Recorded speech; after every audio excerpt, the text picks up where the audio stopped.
تو ہمارے پاس خوشی کا شریعت میں کانسیپٹ یہ ہے اللہ کی زیادہ عبادت کرو، اللہ کی طرف زیادہ متوجہ ہو. یہ نہیں کہ آزاد ہو جاؤ پھر لو، اب عید ہے تو نماز بھی نہیں، اب تک رمضان میں نماز پڑھ رہے تھے پانچوں نمازیں، عید کے دن نماز بھی نہیں ہو رہی، مسجد خالی ہو گئی. یہ ہمارا سیلف بنایا ہوا کانسیپٹ ہے، جس کی وجہ سے ہم رمضان جیسی عظیم عبادت کو اور عظیم الشان مہینے کو، جس کا ایک ایک لمحہ قیمتی ہے، اس کو ضائع کر رہے ہیں بازاروں کی زینت بن کے. اور ہماری قوم کا حال برا ہے، جو سال بھر کاروبار نہیں کرتا انہیں بھی رمضان میں کاروبار کر رہا. حالانکہ یہ کاروبار کا مہینہ ہے ہی نہیں. 11 مہینے کاروبار کرو، اس مہینے میں کاروبار ختم، کاروبار روک دو. کیوں؟ کاروبار کر رہے ہیں کھانے پینے کے واسطے، کھانا پینا ہی نہیں ہے تمہارا کو، بیوی بچوں کے واسطے، بیوی بچے بھی چھوڑ دینا ہے، تو کمانے کی کہاں گنجائش ہے؟ ٹھیک ہے، اللہ نے منع نہیں کیا، حسب ضرورت کچھ وقت آدمی نکالے، کوئی محتاج ہے، ضرورت مند ہے، اس کا روز کی کمائی پہ چلتا ہے، مجبور ہے، تو ویسا آدمی کمائی کرے. ورنہ جو آدمی خود مکتفی ہے اور ایک مہینہ بغیر کمائے کے رہ سکتا ہے، تو اس کے لیے تو ضروری ہے کہ وہ ایک مہینہ اپنا کاروبار بند کرے. 11 مہینے کماؤ اور ایک مہینہ اللہ کی محبت میں اور اس کی بندگی میں گزارو. یہ شریعت والا کانسیپٹ ہے رمضان کا، جس کو ہم بالکل الٹا کر کے رمضان کو فیسٹیول بنا لیے. اس میں کھانا پینا، دعوتیں، حلیم، دہی بڑے، میوے، سال بھر نہیں کھاتے سو رمضان میں کھاتے. رمضان میں خرچہ نہیں ہونا ہے، سال بھر کا سب سے زیادہ خرچہ رمضان میں. اور کپڑوں تک محدود نہیں ہے، کپڑے بھی ہونا، گھر میں کلر بھی ہونا، اور جو ہے آپ کے پردے بھی نئے اور چادراں بھی نئے اور غلافاں بھی ہونا. اور ہماری عورتوں کا، ایک صاحب نے کہا کہ ہماری شہر کی عورتیں جو ہے 3 مرتبہ دکان جاتی، ایک بار جا کے پسند کر کے آتے، دوسری بار جا کے لیتے، تیسری بار جا کے اس کو بدلاتے. ایک عورت 3 بار جاتی دکان. تو یہ شاپنگوں کا مہینہ ہی نہیں ہے میرے بہنوں، میری ماؤں. اللہ کے لیے آپ اس مہینے میں اللہ نے ایک بہت بڑی نعمت دی ہے، اس سے استفادہ کریے. کاش ہم کو یہ سمجھ میں آئے تو آج یہ جو ملاؤں کا اور یہ آپ کے عاملوں کا جو دھندا چل رہا، یہ سب دھندا ختم ہو جائے گا. اگر آپ میری ماؤں بہنوں سحری کے وقت اپنے دامن کو پسار لیں اللہ کے سامنے.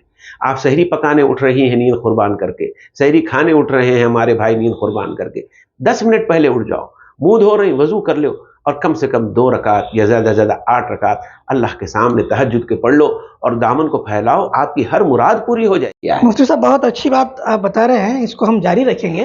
لیکن چونکہ ہم حیدرآباد میں رہتے ہیں، جی ہمارا جو ماحول ہے، ابھی تو روزہ ہے کہ بچ جانا ہے روزہ. کھانے پینے سے بچنا اور جھوٹ سے بچنا، جھگڑے سے بچنا. اگر کوئی تم سے جھگڑا کر رہا ہے تو تم اس سے کہہ دو کہ میں روزے سے ہوں. یہ تو ٹھیک ہے، یہاں تک تو اس پر تو میں سمجھتا ہوں آلموسٹ سبھی عمل کرتے ہیں. لیکن ہمارے شہر میں عموماً جو دیکھا جا رہا ہے کہ روزہ تو ہم رہ رہے ہیں 12 گھنٹے، 13 گھنٹے، 12.5 گھنٹے کا روزہ ہمارے پاس ہو رہا ہے.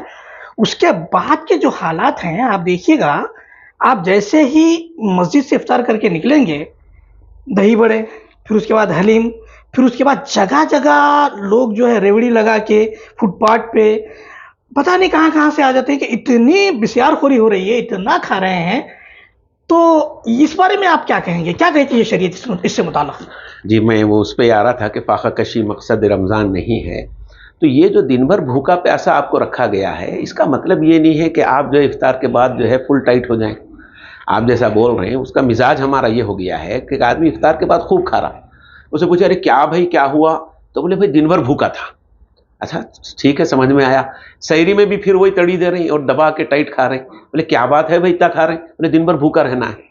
تو یہ مقصد نہیں ہے. آپ کے روزے کا مقصد فوت ہو گیا. اللہ کے پیارے رسول صلی اللہ علیہ وسلم بھی اور ان کے صحابہ افطار کرتے تھے تو کتابوں میں ہے کہ کبھی آپ صلی اللہ علیہ وسلم ایک کھجور کھا لیا کرتے تھے، کبھی پانی پی لیا کرتے تھے، صرف نمک چاٹ کے پانی پی لیا کرتے تھے، اور کبھی دودھ، یعنی گھر میں ہر جگہ اس زمانے موجود رہتا تھا، بکریاں اور اونٹ رہتے تھے، کبھی دودھ کبھی لسی. تو اس طرح سے ہلکا پھلکا تاکہ آدمی زندہ رہے، اس کی حیات رہے. اور جو ایک کھجور ہے، یہ کھجور ایک جسٹ کھجور نہیں ہے، بلکہ حدیث کے مطابق ایک کھجور میں 24 گھنٹے کا نیوٹریشن ہے.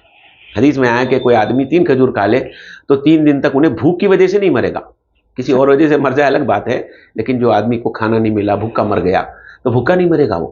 تو ایک کھجور میں 24 آورز کا نیوٹریشن ہے. تو اس لیے اللہ کے رسول اور صحابہ کرام ایک آدھ کھجور نوش کر لیتے، کافی ہو جاتا.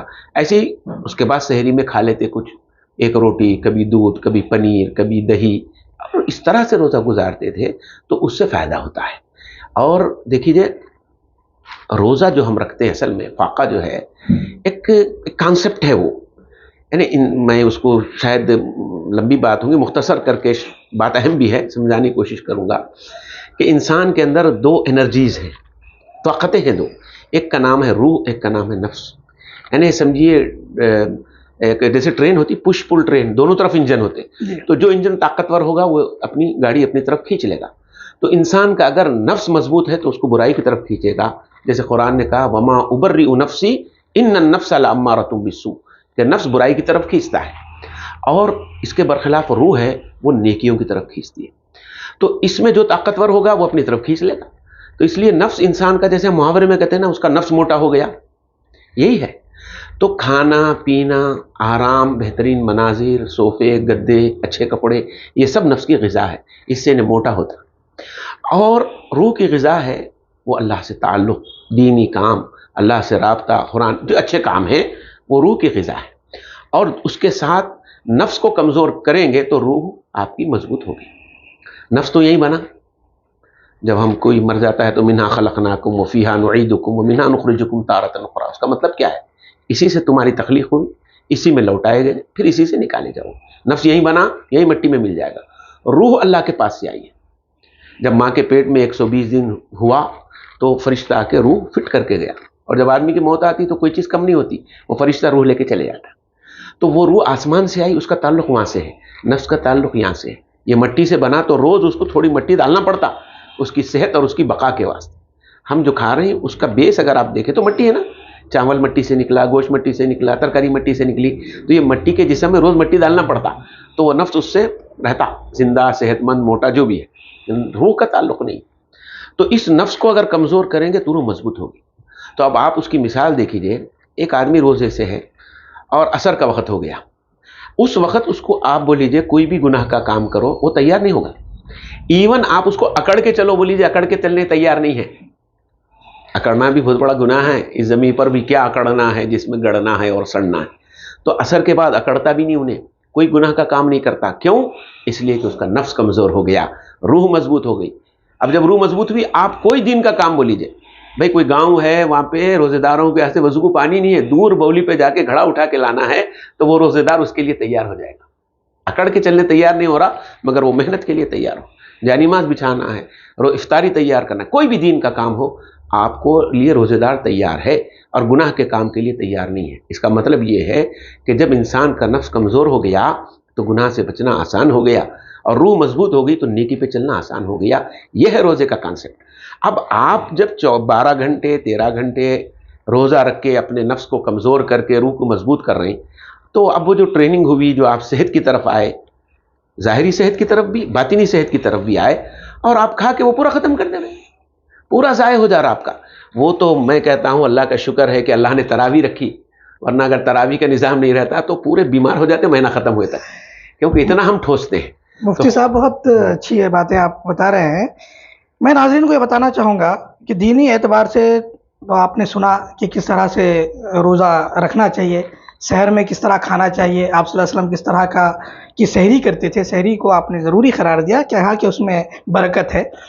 ایک 2016 میں ایک جو ہے یوشی نوری نامی ایک سائنٹسٹ تھا جاپان کا، اس نے یہ ثابت کیا، نوبل پرائز ملا اس کو، 2016 میں نوبل پرائز ملا. اس نے یہ ثابت کیا کہ مسلسل 30 دن آپ بھوکے رہیں گے 12 گھنٹے، تو یہ آپ کے جسم کے اندر جو کچھ توڑ مڑوڑ ہو رہی ہے، جو سیلز ٹوٹ جاتے ہیں، یہ پھر سے جڑ جائیں گے اور آپ متحرک مضبوط ہو جائیں گے.